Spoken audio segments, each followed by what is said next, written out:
Shalom and welcome to 2 Minutes of Torah. This year is entitled Har Habayit number 126, Murder on the Mount. What do we learn from this?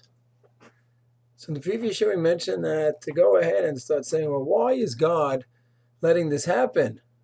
Have a murder right by the Temple Mount, where it originated from the Temple Mount. And we said to start assuming God did this to send us this message. God did this to send us that message. Usually people will take their own philosophy and just project it onto the situation. I don't think there's going to be a lot of benefit to that. On the other hand, we could go ahead and say, well, let's rationally analyze the situation. Why God did it, I don't know. That's Hashem's ways. Lo machshvotai machshvotechem. We don't understand God's ways. But let's just rationally analyze the situation. And one could go ahead and say, listen, this situation right now is very precarious. And we see the fact that right now, the Waqf is being accused of being involved in this. So if that's the case, and if that's what the investigation comes up with, that they're involved, so it shows that, quote, our partners in security, Israeli police, together with the Waqf, is not a very healthy partnership. That already is not a question, well, I'm reading into divine providence.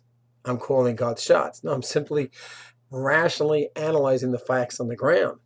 So if a person goes ahead and says, listen, we see how precarious the situation is. We see that they are not on top of the security like they should be. On the contrary, if it comes out investigation that they really are accomplices in the crime, and even if not, even if it doesn't come out that way, but still somehow they're negligent, and they somehow missed these murderers, and their weapons that were stored on the Har Habayit, then it shows it's not a great partnership in security. That being the case, we need to work on a way to assert more control. And if a person says we need politically to be involved in trying to assert more control, and we want to have more of a Jewish presence to show it is a Jewish place and we want to have Jewish control. So then, to me, that approach, which I subscribe to, that's not violating, well, God did this to tell it. No. We're just analyzing the reality and the situation. We're assessing it and saying, we need to have more control. And the way to do that is A, B, and C. So that to me is a very different conclusion than the first approach, and one which I consider to be a rational and a proper assessment of the situation. It's Hashem. Hashem should give us the full shlita of the Har Habayit, have the Beit HaMikdash back, B'mheira V'yameinu Shalom.